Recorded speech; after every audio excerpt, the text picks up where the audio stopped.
Sebastian Bach. In this session, we'll explore the life and work of the greatest composer of the Baroque period of music, and to many critics and fans, the greatest composer of all. His name was Johann Sebastian Bach, and he was one of the most prolific geniuses that ever lived, both in his professional and private life. He wrote over 1,000 musical pieces and still found time to father 20 children. And he did this while fulfilling very arduous duties as a musician, conductor, and teacher. Bach is widely accepted as the master of the Baroque style, a period of music that lasted from about 1600 to 1750, the year of his death. Baroque music is very complex and dramatic. It's characterized by its rich harmonies, its ornateness, and its broad theatrical concepts.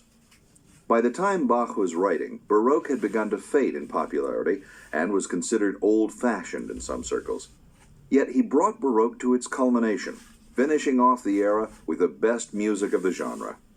He brought together all the basic forms and styles of the preceding generation, synthesized them, and perfected them. In doing so, he took certain elements of Baroque music to their greatest heights. This included the use of counterpoint, the playing of more than one melody at the same time, and the use of fugues, where different instruments repeat the same melody. Bach wrote both religious and secular music, and he wrote both instrumental and choral music. He worked in every musical form of the 18th century, with the exception of opera. In spite of his brilliant compositions, Bach was known in his own time more for his playing than his composing. He was a superb organist who dazzled people with his dexterity with the keyboard and foot pedals. He even occasionally used a stick in his mouth to reach particular notes. But spellbinding as his performances were, in the century that followed him, people began to recognize the magnificence of his compositions, and his reputation has grown steadily until he now ranks among the top 5 on almost any list of great composers. It would seem that such greatness was clearly his destiny from the beginning. Bach was born into a family that had for centuries produced musical virtuosos. In all, 76 of his male relatives were musicians. When Bach was 50 years old, he researched and wrote a genealogy on his unique family entitled Origin of the Musical Bach Family. In that work, he traced his ancestry back to a great-great-grandfather who was a baker and used to take a lute to the mill so he could play while he was grinding grain. Bach's amused comment on this was, "What a pretty noise they must have made together." However, he learnt to keep time, and this apparently was the beginning of music in our family. It was a family of which Bach and all the other Bachs was deeply proud. Bach himself was born March 21, 1685, in Eisenach, Germany. Throughout his life, he never traveled far from his hometown. He was trained as a boy by his father, Johann Ambrosia, who taught him to play the violin. His mother, Elizabeth, read to him from the Bible. Johann Sebastian Bach was a devout Lutheran, and religion played an important role throughout his life and in his music. By the time Bach was 9, both his parents had died, and he went to live with his brother, another Johann, this time a Johann Christoph. Untangling the Johanns in the Bach family tree is a challenging task that relies on the use of nicknames. There were 53 relatives named Johann, and Bach himself named 5 of his sons Johann, and 2 of his daughters Johanna. Bach's brother was an organist who had trained under the famous keyboard composer Johann Pachelbel. He gave Johann his first lessons on the instrument, as well as on the clavichord and the harpsichord. Johann stayed with him for 5 years, developing skills on the keyboard and studying composition on his own. He managed this simply by using the works of older composers as models. By the time he was only 15, Bach was able to support himself by singing and playing the organ in nearby towns he could walk to. Johann Bach is famous for his walking. He once walked 200 miles just to hear a favorite organist play, and he regularly walked to Hamburg and back, a distance of 50 kilometers each way. There's a story about how on his return from one of these journeys, exhausted and penniless, he stopped outside an inn to rest. Someone threw 2 herring heads onto the rubbish heap, and Bach picked them up to see if there was anything salvageable. Mysteriously, he found 1 coin in each head. Not only was he able to buy a solid meal, but he had enough money to make another, more comfortable trek to Hamburg a short time later. In 1703, when he was 18, Bach took a post as violinist in the orchestra of the city of Weimar, which was ruled by the Duke of Saxe-Weimar. After 6 months, he was also appointed organist in nearby Arnstadt, a position that delighted him because Arnstadt had just recently built an exquisite new organ. It is here that he began to develop his flamboyant playing style. It is also here that he composed his earliest surviving works for the organ. Bach spent 2 years in Arnstadt, but the harmony in his music was not reflected in his personal life. He argued with the singers and musicians who found his work difficult and who didn't come up to his personal standards. He also argued with his employers constantly about the limited scope of his duties. They, in turn, were very annoyed when he took one of his famous walking trips to a city featuring a popular organist and didn't return for 2.5 months. It didn't help when Bach got into a public scuffle with a group of students who were seeking revenge for an insult he'd made to one of them. Bach had called the young man a nanny goat bassoonist because he'd made the bassoon sound like a goat. That evening, the student and 5 of his friends assaulted Bach, who pulled out a knife in self-defense. Although the fight was broken up before anyone was injured, the incident didn't do much for Bach's image or for the church, and eventually he was dismissed. These conflicts with authority would be a pattern in Bach's life. Almost every position he took resulted in personality clashes and fights with his superiors. He was one of the original difficult artists. In 1707, Bach married his first cousin, as was common in those days, and settled into a new position as organist in the city of Mühlhausen. His wife's name was Maria Barbara, and over the next 13 years, she would bear him 7 of his 20 children. One of the saddest moments of their lives was when their only twins died in infancy. Bach's second wife, Anna Magdalena, would bear the remaining 13.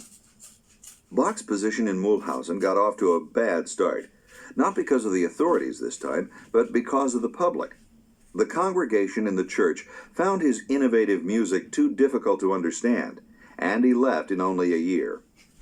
In that year, he brought compositions in to enlarge the choir library, tried to support more music in surrounding villages, and initiated a plan for rebuilding the organ. After he left, that building was completed, and he returned to help inaugurate it. After Mühlhausen, Bach returned to Weimar. He would remain in Weimar for 9 years, 9 very productive years, in which he wrote a series of cantatas, each to be performed on sequential Sundays. Bach worked in the court of the Duke of Saxe-Weimar during this time as court organist and chamber musician. Part of his duties were also to compose music for religious services, and so it was during this time that he wrote many of his cantatas and some of his finest organ pieces. Bach's music underwent a profound change during this period. He was influenced by Italian opera and by Italian concerto composers such as Antonio Vivaldi, and his musical techniques began to reflect this influence. Always short-tempered, Bach became angry in Weimar when he was passed up for a promotion to music director. He looked for another position, found one with Prince Leopold of Cothen, and asked to be relieved from his duties at Weimar. This led to an argument that so unnerved the Duke that he slapped Bach into prison for a month. The argument may have been provoked by the fact that the Duke was an enemy of Leopold's 2 nephews. Whatever provoked it, Bach's time in jail was not wasted. He wrote 46 pieces of music, some with his children in mind. When he was released, Bach moved to the city of Cothen, where he served as director of music for Prince Leopold. He remained there for 6 years until 1723. Bach was required to write chiefly chamber and orchestral music, but the religious services at Leopold's court were simple and required little imagination. Instead, Bach devoted himself to composing non-religious instrumental music. During this time, his first wife, Maria Barbara, died unexpectedly, possibly of a heart attack. Bach suffered a severe depression for the first few months, but a year and a half later, he married his second wife, Anna Magdalena, daughter of a trumpeter and a singer and keyboard player herself. Anna Magdalena was a younger woman, joyful and energetic, and quite willing to take over the responsibility of raising Bach's children. He was so delighted with her that he wrote her a special poem for their wedding day that read, Your servant, sweetest Madam Bride, joy be with you this morning. To see you in your flowery crown and wedding day adorning would fill with joy the sternest soul.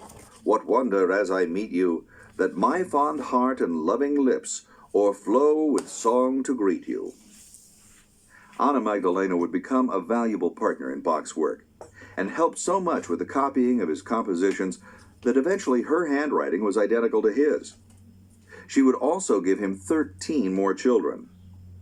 Anna always believed that her husband's work was sacred, and once said that she had come closer to God through his music than through all the sermons she'd heard in her lifetime. Bach was a devoted father, in spite of the immense amounts of time his work and composing required. He taught all his children music and wrote special compositions to help them exercise each finger and train their hands. Evenings at the Bach house were often lively musical affairs where everyone gathered together to play instruments and sing. Visitors reported that Bach almost always had one or two of the youngest children propped upon his lap. Although only 10 of the 20 Bach children lived to adulthood, 4 of them became famous composers in their own right. There were Wilhelm Friedmann, Carl Philipp Emanuel, Johann Christoph, and Johann Christian, the latter of whom became a good friend of Mozart's and is known today as the English Bach. Those who knew Bach say he was a congenial and modest man, in spite of the stubbornness and temper that seemed to plague his employers. He dressed in somber black clothes and wore a heavy gray wig in the typical elaborate style of the times, a wig that made his already large head seem even larger. His eyes were intense and narrow, probably from many years of poring over manuscripts. He was slightly rotund, not surprising since he had a great passion for food and beer. His greatest passion, however, was coffee, and he even wrote a cantata to it once, partially to tease his daughter Lieschen, who had reprimanded him for the large amounts he consumed. The cantata tells the story of a father Schlendrian, whose daughter Lieschen has a passion for coffee. The father tries to cure the daughter of her weakness, but she's finally victorious when she declares that she will never marry unless, in the words Bach wrote, her lover will promise to her in person and insert it in the marriage settlements that she will be allowed to make coffee as she pleases. The coffee cantata became famous throughout the country. Bach's other favorite pastime was smoking his pipe, and he composed a song about that too, a song that delighted his wife and which she often sung to him. It went, "Whenever in an hour of leisure, with Naster good my pipe I fill, and sit and smoke for rest or pleasure, sad pictures rise without my will. Watching the clouds of smoke float by, I think, how like this pipe am I." Bach's life in Cothen was happy, and he appreciated the prince, who was genuinely interested in and informed about music. But all that changed in 1721, when Leopold took a wife. She was a demanding spouse, someone Bach called an amusa, or opponent to the muses. She was bored with music and took no interest in a special ode Bach had set to music for her wedding day. The prince soon had little time for music, or for his friend Bach, and Bach felt neglected. When he found himself playing less and less an important role at court, he once again set out to find a new position elsewhere. This time he found one in Leipzig, where he was appointed choir leader and music director at St. Thomas School, which provided the music and singers for the churches in the area. It was a very prestigious post that put Bach basically in charge of the music for the entire city. In Leipzig, Bach produced a large number of cantatas, sometimes at the rate of one a week. As a devout Lutheran, Bach's work often reflected a strongly religious or spiritual theme, even when it was not written for religious purposes. He wrote INJ on many of his compositions, the Latin abbreviation for "in the name of Jesus," even when those works were non-religious. To Bach, music was a form of worship. Bach remained at this post for the rest of his life, and it's here that he wrote many of his masterpieces. He also continued performing and impressing audiences with his virtuoso organ playing. In his life, Bach played for worshipers, for his family, for students, for other professional musicians, for princes, and for dukes and for kings. In 1747, he was invited to play before Frederick the Great of Prussia at Potsdam. By now, Bach's reputation as a teacher was well established, and students flocked to him from all over the country. He was said to be a very patient teacher who achieved remarkable results. During his years at Leipzig, Bach was also given several non-musical duties that he deeply resented. Because of this, he began to take absences without leave, going off to play the organ here and there, and taking his sons to the Dresden Opera to hear what he called the pretty tunes. He probably accepted many playing engagements for the money, since he had complained that his income by now was less than he had hoped it would be. With a full house of little Bachs, this was an understandable concern. As usual, friction developed between Bach and his employers, because of his declining interest and for other reasons too. Bach was annoyed that they were admitting boys into the school who lacked musical talent, and he was therefore unable to maintain the quality of the chorus. They also refused to adequately finance the orchestra. Finally, Bach convinced a prominent citizen to intervene and obtain a settlement. No one knows what that settlement was, but from then on, Bach seemed content and able to do what he pleased. When Bach approached the age of 55, he began to have trouble with his eyes, probably aggravated by many years of composing late at night by dim light. At first it seemed to him just as if the light was too low or the ink too weak, but the troubles grew progressively worse until he had to seek medical help. There were 2 operations performed, but neither were successful. It's sometimes believed that these operations, completed without benefit of anesthesia, may have weakened Bach. He had a series of illnesses afterwards and finally died of a stroke in 1750. At the time of his death, he was 65 years old, and he was completely blind. Anna Magdalena survived Bach by 10 years, but she was in difficult financial straits. It's not known why she received no help from her children or stepchildren, but it is known that when she died, she was given a pauper's funeral. The amount of music Bach produced in his 65 years is phenomenal. Years later, a great fan of Bach's, Ludwig van Beethoven, would complain that Bach had not been well named. He said he should have been named Meer, which means ocean, rather than Bach, which means brook. For, said Beethoven, no one ever accomplished such an enormous amount of work. Because of his many duties, Bach was required to write music of all different kinds: organ and choral music for the church, chamber music for the court, and harpsichord music for teaching his students and children. Besides these many and varied duties, he found the time to explore his own musical interests in personal compositions, most of which were not performed in his lifetime. Yet it's these private experiments and expressions that now rank among the greatest of the Baroque period. At the beginning of his career, Bach's work drew on the foundations laid by previous Baroque composers, but he soon developed his own distinctive style. It included a greater use of counterpoint, a sense of passion, and a masterful sense of structure. In the last years of his life, his work grew progressively more complex. A large body of his work is the cantatas, of which he wrote more than 200. A cantata is a long, usually religious work for chorus and orchestra. Bach's cantatas were often written around allegorical or mythological themes. Many of his cantatas, and some of his finest organ work, was written in the period he was at Weimar, working under the patronage of the Duke. 2 famous pieces from that period are Toccata and Fugue in D minor. Bach also wrote spectacular passion settings. In music, a passion is a representation of Christ's suffering or crucifixion. Bach wrote 5 passions, but only 2 survived: the Passion according to St. John and the Passion according to St. Matthew. Both demonstrate his great ability to tell a dramatic story without benefit of stage or settings.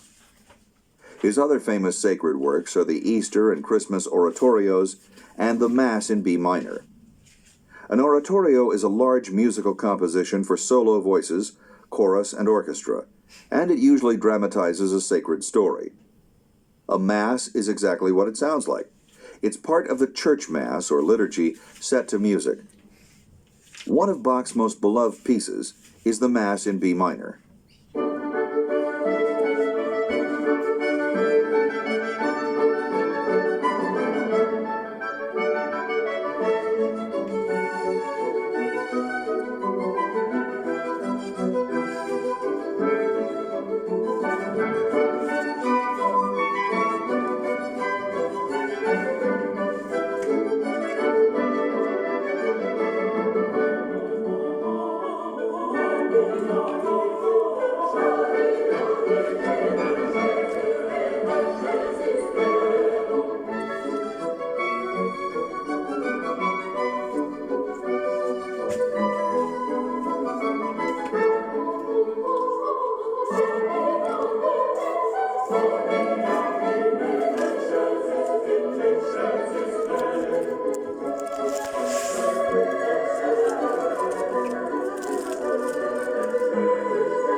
not all of Bach's music was specifically religious. In other non-religious music, Bach's love for the keyboard rose to the surface. There are many organ and harpsichord works that range from the very simple to the most complex. The two most famous of these are the Well-Tempered Clavier, which was written in 2 sections, 22 years apart. Each section has 24 preludes and fugues, written in each of the 12 major and minor keys. The other famous keyboard piece is his Goldberg Variations. The latter were written for an insomniac count who wanted music that would help him sleep.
The insomniac count, apparently cured, later sent Bach the largest payment he ever received.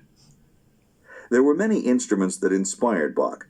He wrote special pieces for the cello, violin, lute, viola, flute, harpsichord, and oboe. For chamber orchestra, he wrote the well-known Brandenburg Concertos and 4 extended suites. The Brandenburg Concertos were written and performed in hopes they would land him a position with a court official in Brandenburg.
The Brandenburg Concertos did not land Bach the job he was after, but today they're among the most famous instrumental works of the entire Baroque period. In his own time, people found Bach's work too elaborate and preferred music that was simpler and livelier. Although he was appreciated as an organist, the grandness of his compositions would not be realized until the next century, when the composer Felix Mendelssohn revived Bach's Passion according to St. Matthew. Bach's complete works fill 60 volumes, and yet only 9 or 10 were published while he was still alive. Besides working in almost all the musical genres of his time, Bach also blended the different national styles of the 1700s, including French, Italian, English, and German. His music combined an intellectual mastery with exquisite melodies, and although his music can be ornate, it's never showy and strives instead for deeper meaning. Today, Bach's music is still widely performed, and there's a growing interest in performing it the way it was done in his own time. That means the use of small ensembles rather than large choral ensembles, and the use of instruments that are constructed just as they were in the 1700s. There are special Bach festivals held in Europe annually, and concerts of his work still draw large, enthusiastic crowds. It's possible that someday he may even have fans on other planets. When the spaceship Voyager was launched into space in 1977, it carried several items that represented the best and most beautiful of what Earth had to offer.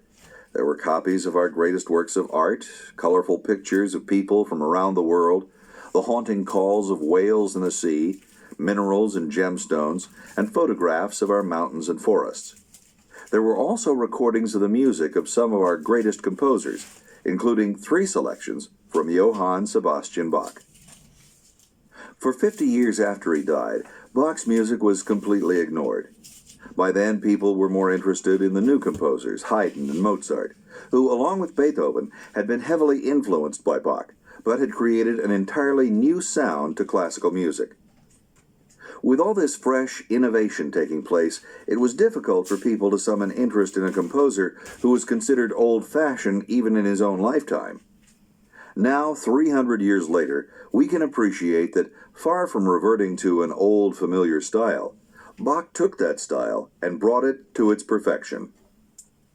To Johann Sebastian Bach, music was a form of worship. It offered a very practical way, as a Christian, to serve his fellow man. Through his compositions and his playing, he was able to serve the church and its worshippers, the public, the city, and his patron. He also wrote music to serve his children and his students. He adapted his style and technique to whatever the given need. Bach didn't think in terms of fame or posterity. He saw himself instead as a professional, a craftsman making a living by serving his community's needs for beauty. The result was a large body of work that seems to offer something for everyone: delight to the casual listener, instruction to the professional musician, and inspiration to the devout. He was in many ways a true Christian, pious, tender and big-hearted, and modest. He once said, "I have had to work hard. Anyone who works just as hard will get just as far." He may be right, but in all the history of music, no one has quite yet produced so much nor gotten as far as Johann Sebastian Bach.